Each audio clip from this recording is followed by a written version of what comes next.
Preaching through Matthew chapter 6 right now, which is part of Jesus' Sermon on the Mountain. In the last 2 weeks, 2 weeks ago we talked about prayer. Last week we talked about this really vertically adventurous idea called fasting. And the idea in both of those sermons is that Jesus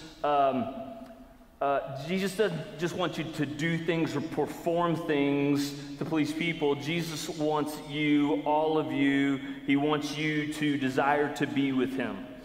This week we're going to get into the next few verses where Jesus addresses our treasure, like what we value, what we're actually going after. And a lot of us are going to immediately think, here we go, he's talking about money, the church always talks about money, but if you will not tune me out yet, if you'll hang on, what you'll find out is that I'm not interested in your wallet, I'm not interested in your checkbook, I'm not interested in your money. And also what you're going to find out if you'll stay tuned in is Jesus isn't either.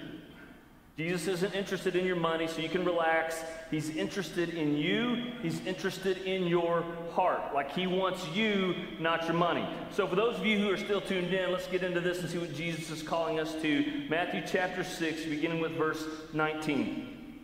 He says, "Do not store up for yourselves treasures on earth, where moths and vermin destroy, where thieves break in and steal." So stop right there, because we're going to kind of break this down verse by verse. Jesus is saying here, the point of your life, the pursuit of your life, the goal of your life should not be to lay up for yourselves treasures on earth, like your trinkets, toys, those kinds of things. Be really careful about putting your hope, placing your value, or gaining your identity placing your identity on your stuff.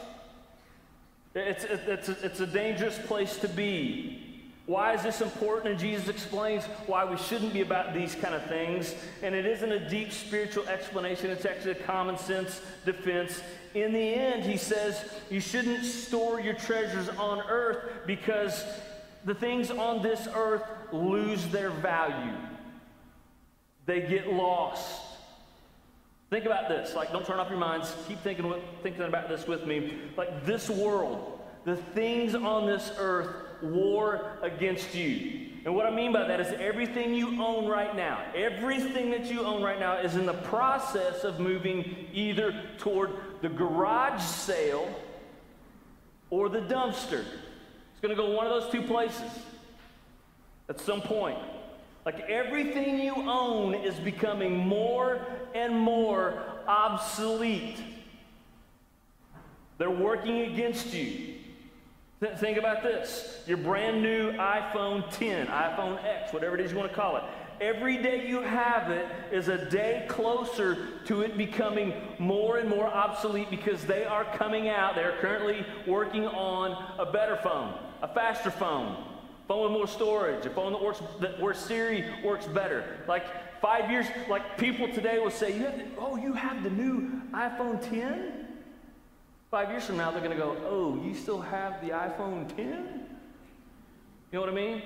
Like your brand new $30,000 car is worth $4,000 less as soon as you drive it off the lot and probably loses another $2,000 in value at the first stoplight. Your house, your brand new house is one day going to need repair. It's going to need upkeep. One day your neighborhood will be 50 years old and out of date. Like those are just a couple of really simple examples of how this world is warring against you, and everything that you own is in the process of losing value, and it's decaying.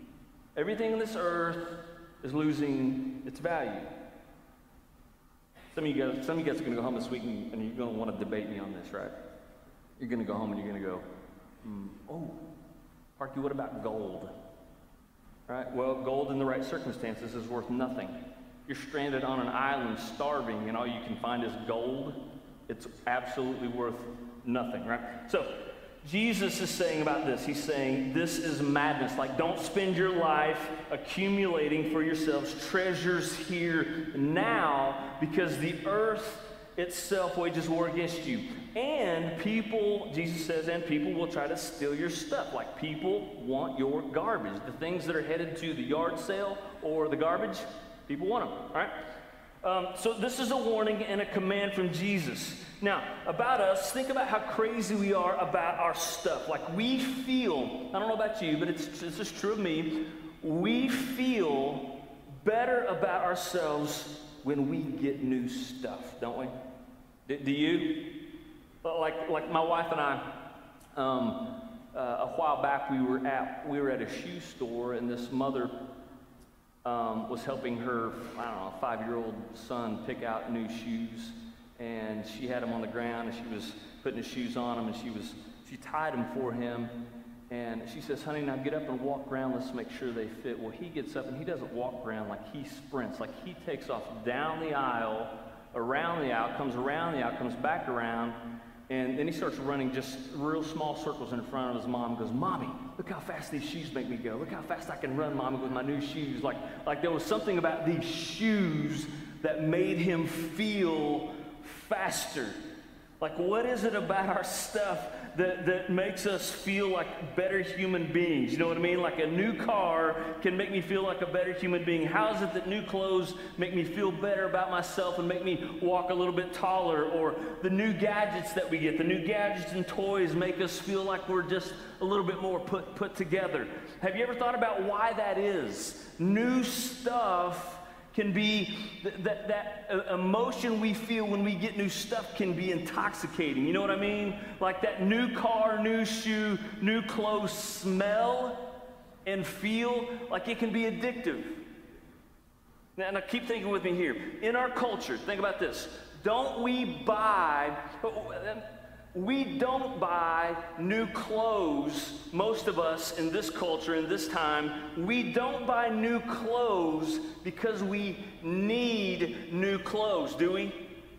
Like, we don't buy new clothes because our clothes are disintegrating on us while we're wearing them. That's not why we buy new clothes.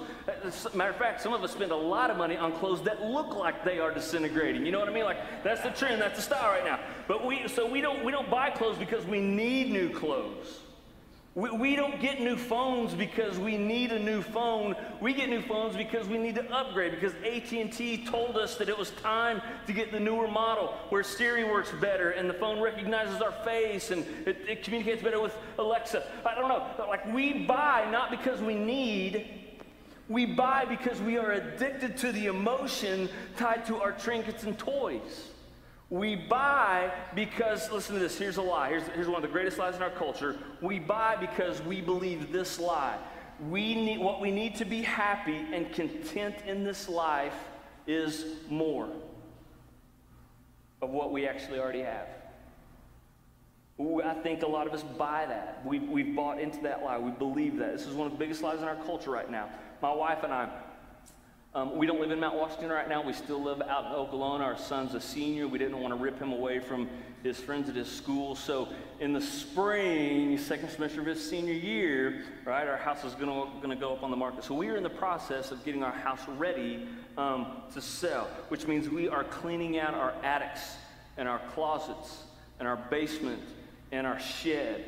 And so we've really been doing that over the last couple months. And one thing that's happened to us as we've cleaned out all those areas of our house is this. We've become disgusted with ourselves. You know what I mean? Like all of this stuff, like we have all this stuff that we've held on to in all of these places, tops of closets, backs of sheds, up in the attic. We have all this stuff that we haven't touched in years, yet we've held on to them. Like we pull out something that we found, oh, look at this, remember this? Yeah, remember when that made us happy? Right? Like we have these things that once made us happy for a year or two, and then they collected dust for the next 5 years.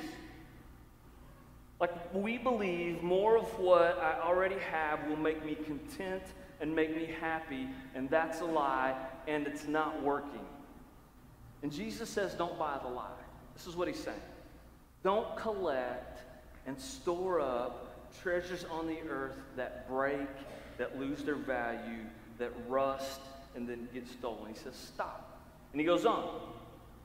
He says, but store up for yourselves treasures in heaven, where moths and vermin do not destroy, and where thieves do not break in and steal.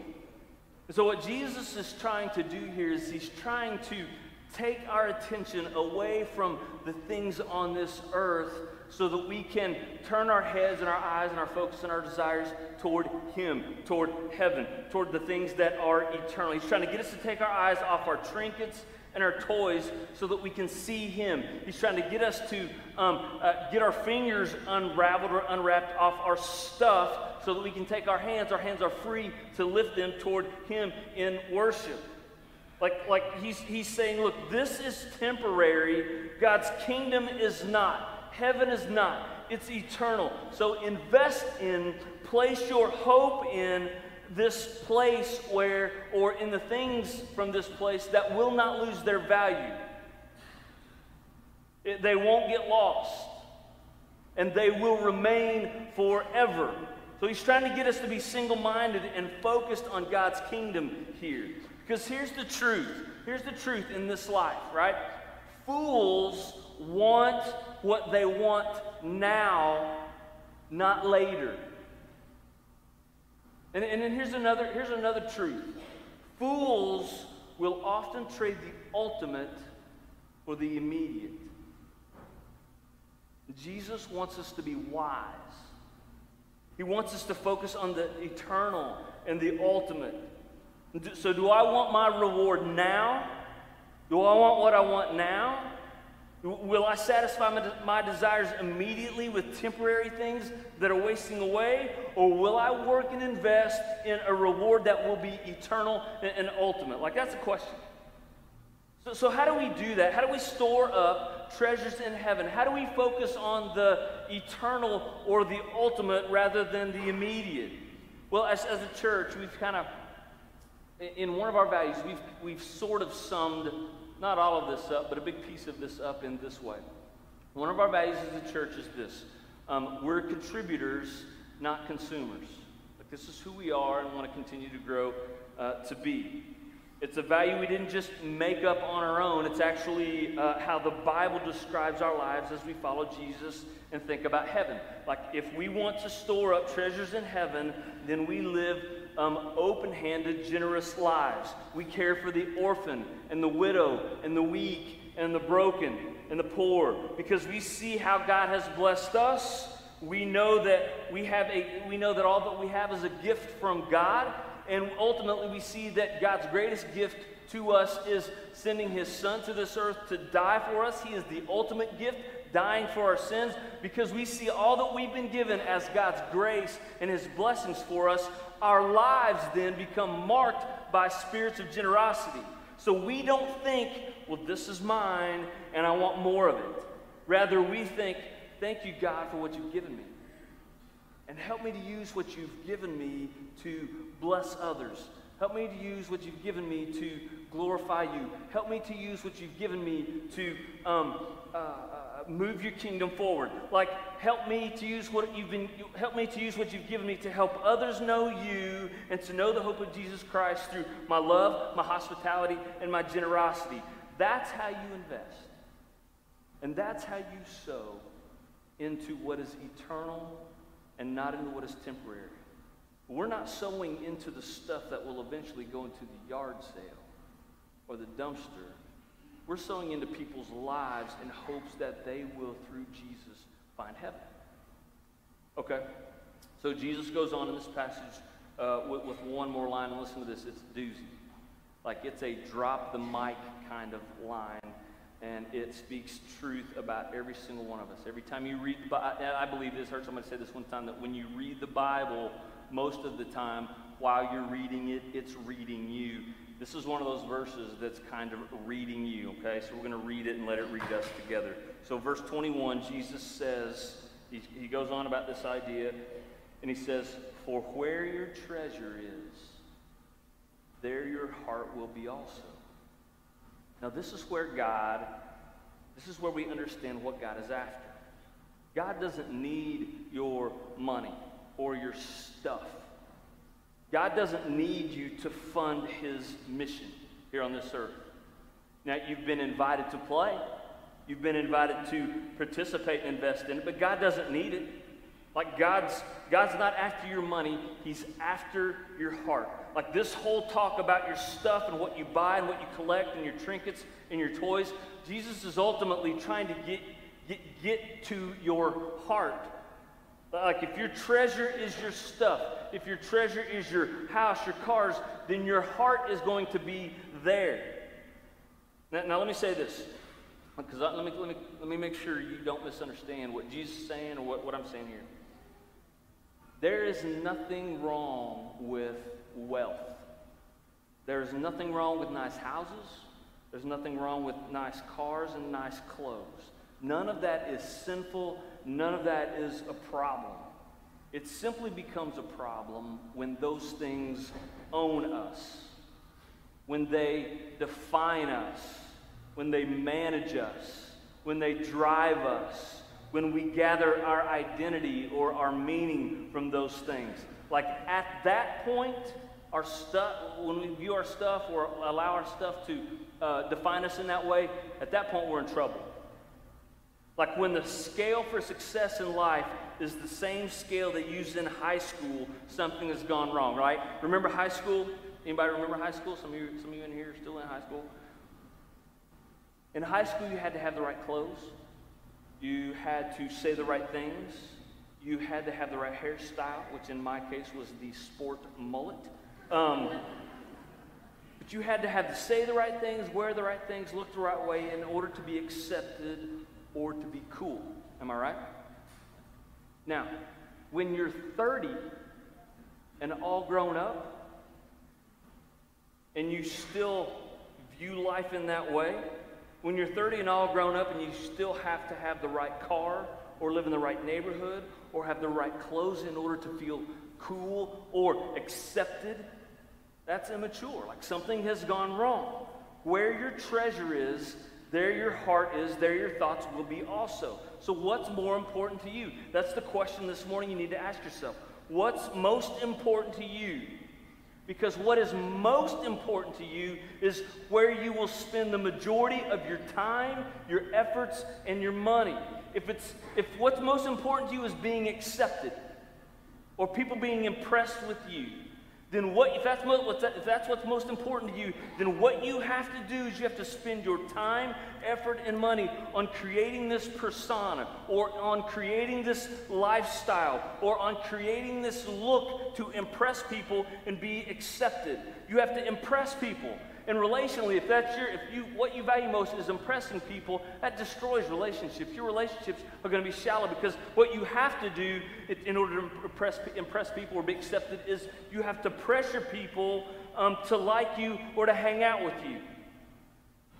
And at the same time, you have to keep improving yourself. You have to keep up with the latest trends and the latest looks and the latest decorations and the latest products in your house. Like you always have to be on. You never are allowed to be yourself. You're never allowed to show weakness or be seen as weak. You have to manage your image. I call it. That's exactly what it's image management. Managing your image. And that is if that's what you value the most, managing your image, that is a full-time job. And what Jesus wants from you, or what Jesus desires for you, is for you to be free from that. He's saying that living like that is bondage. You are entrapped in a life, or you are entrapped in a focus that in the end doesn't really matter. And in the end, it will not get you where you really want or need to be. And he's saying, let that go. As a church, look, this is why, as a church, we also have this value where we say we try to keep it real. It's okay for you to be yourself and keep it real. And what we mean by that is you don't have to impress us. When you walk in here, you don't have to turn it up. You don't have to turn it on. It's okay here to not be okay. We don't care about how you look. We don't care about what you wear. We don't care about where you live or what you drive. We don't care about how big or small your paycheck or your IRA is. What we care about is you, the real you. We care about the state of your heart. And this is what Jesus is saying. This is what Jesus is concerned with. He goes on, verses 22 through 23. He says, the eye is the lamp of the body. If your eyes are healthy, your whole body will be full of light. But if your eyes are unhealthy, your whole body will be full of darkness. If then the light within you is darkness, how great is that darkness? So Jesus uses the word eyes or eyes here a lot, and it's an analogy for your desires. And one of the things he's saying here is that sometimes we think we are pursuing the right thing. Like he says, if the light within you is dark, how can the light within you be darkness? Well, what he's saying is you think you're running after the light. You think you're running after the right thing, but in the end, you're not. Are your desires healthy or unhealthy? Let's say it like this. Are your desires eternal or are your desires temporary? Do you crave Jesus? Do you crave God's kingdom and eternity in heaven? Or do you crave more of what you can get right here, right now? If you crave what is right here, right now, and what is in the end temporary, then in the end, you'll be left with nothing. That's the darkness he's talking about. What's most important to you? Sometimes we think we're focused on the right thing, but in the end, we find ourselves with nothing. Let me give you a real-life example of this. Back in the day, I was a student minister. I worked with middle and high school students for years. In my ministry, in my student ministry, I would have teenage girls come into our ministry who had everything. They drove their dad got them a brand new car when they were 16. They had the best clothes with mom's credit card. They would go shopping and get whatever they wanted. They had the newest phone and the newest gadgets. And for her, daughter got everything that she wanted from mom and dad. Yet she, in our student ministry, was spoiled, was a brat, was dramatic, and it was a lot of drama, and life revolved around her. But she wasn't a very good friend either. At the same time, in my youth ministry, I would have girls who had to borrow dad's old beater truck to get to school or get to church. They didn't have the latest, greatest gadgets or the newest, trendiest clothes. Matter of fact, there was nothing fashionable about them at all. They couldn't afford to go to the dermatologist and get the newest medicines or the best treatments or medications. Yet, they were sturdy and they were okay with themselves, like they were okay in their own skin. And they were good friends, and they were respectful, and they were thoughtful. And what's the difference? Why was there a difference? Most of the time, it had to do with dad. Like, dad didn't just give her the world and whatever she wanted. Dad didn't just give her gifts. Dad gave of himself, right? Like, dad cuddled with her at night when she was growing up. Dad loved her well. Dad wasn't at work all the time or out with his buddies all the time. He was home. And when he was home, he was present. And Dad pointed her to Jesus. And Dad encouraged her in her giftings. And he was also honest with her in her shortcomings, right? Like good fathers don't always just go, well, you're great, even when you're not. Even when you're awful. Right? And let me talk to men for just a minute. Let me talk to the fathers just a minute. I want you as fathers to be successful. If you're CEO, CFO, go for it. Like I want you to go as far as you can with whatever God has gifted you in. Go for it. Go as far as you can. Get up there. But while you go for it, look, while you're trying to be successful, don't lose your integrity along the way. And while you're striving to be successful, listen to this. Do not sacrifice your family in order to give your family nice stuff. You see the difference? And that's where sometimes we're pursuing the wrong thing, thinking it's the right thing. I want to give my family the best stuff, the nicest stuff. I want stuff. My family to have more than I did or better things than I did. And so we work, and we're giving our family stuff, but they never get us. We never spend time with them. We never love them. We never cuddle with them. We never kiss them. Do you want to hear another lie that I think parents believe? I think a lot of parents have heard that their kids need to be happy. I want to raise my kid to be happy. Or I want my kids to have a better life than mine. Or I want my kids to have more than me. Do you know what kids need more than your stuff or more than... do you know what your kids need more than your stuff? Do you know what your kids need more than temporary happiness with a new gadget or a new toy or a new game? They need the joy of having you be with them. They need the joy of you loving them. They need the joy of you spending time with them, teaching them, coaching them, leading them. They need you to take them with you to Lowe's or to practice, and while they're riding with you, you having life conversations with them, important life conversations with them. They need you, not your stuff. I've never met a young man or a young woman who was mad at their dad because they were poor or couldn't get the stuff that other kids got. If they're angry, it's because their dad was either emotionally or physically not there, gone. Cuddle with your kids, kiss their faces, even though your son will be like, get off me, quit kissing me. Kiss them even more. Love your family well. You know what else your kids need more than they need health or happiness? They need the hope and the joy of Jesus. If you will lead them and point them toward Jesus, you will be giving them everything. Listen. If you will lead them and point them to Jesus, you will be giving them everything. Absolutely everything that they most desperately need. Lead them well. Lead them well with the ultimate in mind rather than the immediate. Last thing Jesus says, verse 24. He says, no one can serve two masters.